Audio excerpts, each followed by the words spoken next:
হরে কৃষ্ণ, রাধে রাধে। নমস্কার বন্ধুরা, কার্তিক সংক্রান্তির সর্বপ্রধান কাজ হলো একটি প্রদীপ কার্তিক সংক্রান্তির সন্ধ্যায় বাড়ির ঠিক এই দিকে নির্দিষ্ট নিয়মে জ্বালিয়ে দেওয়া। এই একটি প্রদীপের আলো শুধু যে অন্ধকার দূর করবে তা নয়, দূর করবে জীবনের ঘন কালো দুর্ভাগ্যের অন্ধকার। আসবে অপার সুখ সৌভাগ্য, মা লক্ষ্মীর শুভ আগমন ঘটবে আপনার গৃহে। শ্রীকৃষ্ণ কৃপায় পূর্ণ হবে সকল মনস্কামনা এবং সর্বোপরি কার্তিক মাসের পূর্ণ ফল অর্জন হবে এই কার্তিক সংক্রান্তিতে একটি মাত্র প্রদীপ প্রজ্বলনে। মূল পর্বে প্রবেশের আগে সিংহরায় ডোরবেলের নতুন আরও একটি ভিডিওতে আপনাদের স্বাগত জানিয়ে আমরা এই আলোচনা শুরু করছি। 2025 সালে কার্তিক সংক্রান্তি অর্থাৎ কার্তিক মাসের শেষ দিনটি ইংরাজি 17ই নভেম্বর পড়ছে। এটি সোমবার। ঠিক তার পরদিন থেকে শুরু হয়ে যাচ্ছে অগ্রহায়ণ মাস। কার্তিক মাসে শ্রীকৃষ্ণের সামনে তুলসী মঞ্চে দীপদান করা অত্যন্ত পুণ্যের। স্বর্গত পূর্বপুরুষদের উদ্দেশ্যে এই পুণ্যতিথিতে প্রজ্বলন করা হয় আকাশ প্রদীপ। এই একটিমাত্র প্রদীপ প্রজ্বলনের অনেক সুফল রয়েছে। যদি সারা কার্তিক মাসে একদিনও দীপদান করতে না পারেন, তাহলে কার্তিক সংক্রান্তিতে সন্ধ্যা প্রদীপ অবশ্যই প্রজ্বলন করুন। এক্ষেত্রে প্রদীপ প্রজ্বলনের শুভ সময় থাকবে সোমবার বিকেল 4:50 থেকে শুরু করে সন্ধ্যা 6:26 পর্যন্ত। এই সময়কালে আপনারা নির্দিষ্ট নিয়মে দীপদান করবেন। বন্ধুরা, কার্তিক সংক্রান্তির দিন সবার প্রথম যে প্রদীপটি জ্বালাতে হবে তা হল ভগবান জগৎপালক শ্রী বিষ্ণুর উদ্দেশ্যে। বহু শাস্ত্র আদি ও পুরাণে বর্ণিত আছে, কার্তিকে কেশবের অগ্রে যিনি দীপদান করেন তা সর্বযজ্ঞ দ্বারা যজন ও সর্বতীর্থে স্নান হয়। কার্তিকে কেশবের অগ্রে যে পর্যন্ত দীপ জ্যোতি প্রজ্বলিত না হয়, সে পর্যন্ত সকল পুণ্যসমূহ স্বর্গে মর্তে ও রসাতলে গর্জন করে।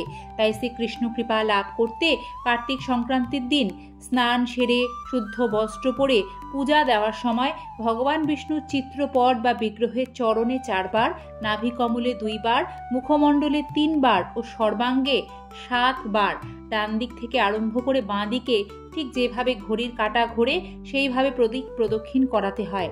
এইভাবে সম্পূর্ণ ভক্তি, বিশ্বাস ও প্রেম দ্বারা ভগবান বিষ্ণুর পূজা করলে দেহান্তে বৈকুণ্ঠ লাভ বা মুক্তি লাভ হয়। তাই আপনারা অন্ততপক্ষে একটি প্রদীপ কার্তিক সংক্রান্তির দিন অবশ্যই ভগবান বিষ্ণুর উদ্দেশ্যে সবার প্রথমে অর্পণ করবেন। এক্ষেত্রে অবশ্যই খেয়াল রাখতে হবে, এই প্রদীপ কিন্তু শুদ্ধ ঘি বা তিল তেলে কর্পূর দিয়ে জ্বালাতে হয়। সর্ষের তেলে প্রদীপ জ্বালিয়ে কিন্তু এই নিয়ম করা যায় না। দ্বিতীয়, কার্তিক সংক্রান্তির সন্ধ্যায় একইভাবে ঘি বা তিল তেলে কর্পূর দিয়ে একটি প্রদীপ জ্বালিয়ে তুলসী তলায় দেখাবেন এবং শ্রীকৃষ্ণের সামনেও নিবেদন করবেন। তুলসী তলায় যে প্রদীপ দেখাবেন সে প্রদীপ হাতে একইভাবে ঘড়ির কাঁটার দিকে 14 বার প্রদক্ষিণ করুন। সেটা সম্ভব না হলে প্রদীপ নিয়ে 14 বার আরতি করুন। তুলসী তলার উদ্দেশ্যে যে প্রদীপটি আপনারা আরতি করে দেখাবেন সেটি কিন্তু তুলসী তলায় রেখে দিতে হবে। আরও একটি প্রদীপ একই নিয়মে জ্বালাবেন। সেই সন্ধ্যা প্রদীপটি বাড়ির উত্তর পূর্ব কোণে সবার আগে নিয়ে যাবেন। তারপর বাড়ির সব কোণে একে একে প্রদর্শন করাবেন এবং প্রদর্শন করানো হয়ে গেলে সেই প্রদীপটি আবার আপনার ঠাকুর ঘরে উত্তর পূর্ব কোণ অর্থাৎ যাকে ঈশান কোণ বলা হয় সেখানে রেখে দেবেন এবং আরও একটি প্রদীপ জ্বালাবেন। সেটি আপনার বাড়ির সবচেয়ে উঁচু জায়গায় জ্বালিয়ে দেবেন। এটি আকাশ প্রদীপ হিসেবে আপনার পূর্বপুরুষদের উদ্দেশ্যে সমর্পিত করা হবে। বন্ধুরা, এটিরও বিধান রয়েছে। কার্তিক সংক্রান্তিতে আকাশ প্রদীপ দান করলে জন্মছকে যদি পিতৃদোষ থাকে সেটিও খণ্ডন হবে এবং পূর্বপুরুষদের আশীর্বাদে আপনার জীবনে সুখ, শান্তি, সাফল্য আসবে। বাড়ির সকল প্রকার বাস্তুদোষ ও অশুভ শক্তি দূর করতে কার্তিক সংক্রান্তির সন্ধ্যায় বাস্তুশাস্ত্র মতে বাড়ির সদর দরজার বাইরের দিকে পূর্ব দিকে মুখ করে 2টি মাটির প্রদীপে শুদ্ধ ঘি দিয়ে সেই প্রদীপ জ্বালিয়ে দিতে হবে। প্রদীপ যেহেতু খালি মাটি বা মেঝেতে রেখে জ্বালাতে নেই, তাই অবশ্যই একটু আতপ চাল বা ফুল বিছিয়ে প্রদীপ দুটি রেখে জ্বালাবেন এবং প্রদীপের মুখ থাকবে পূর্ব দিকে।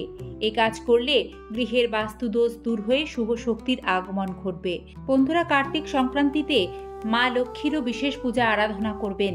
এতে সংসারে তার বিশেষ আশীর্বাদ বজায় থাকবে।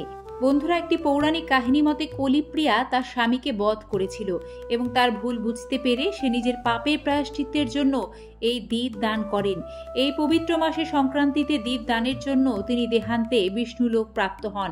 আবার এক স্ত্রী ইঁদুর প্রদীপের তেল খেতে এসে নিজের অজান্তেই প্রদীপের সলিতাকে উস্কে দেয় বা জ্বলতে সাহায্য করে, আর যার ফলশ্রুতিতে দেহান্তের পর সেও বৈকুণ্ঠ লোক প্রাপ্ত হয়।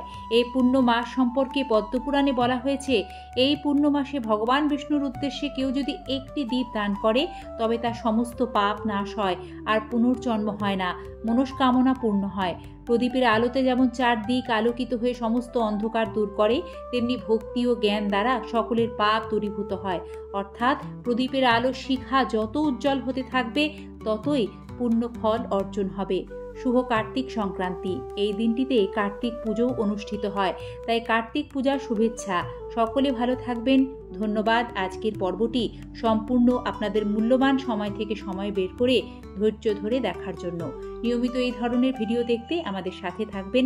আজ তাহলে অনুমতি দিন, আবারও দেখা হবে নতুন কোনো ভিডিওতে নতুন সনাতনী বার্তার সাথে।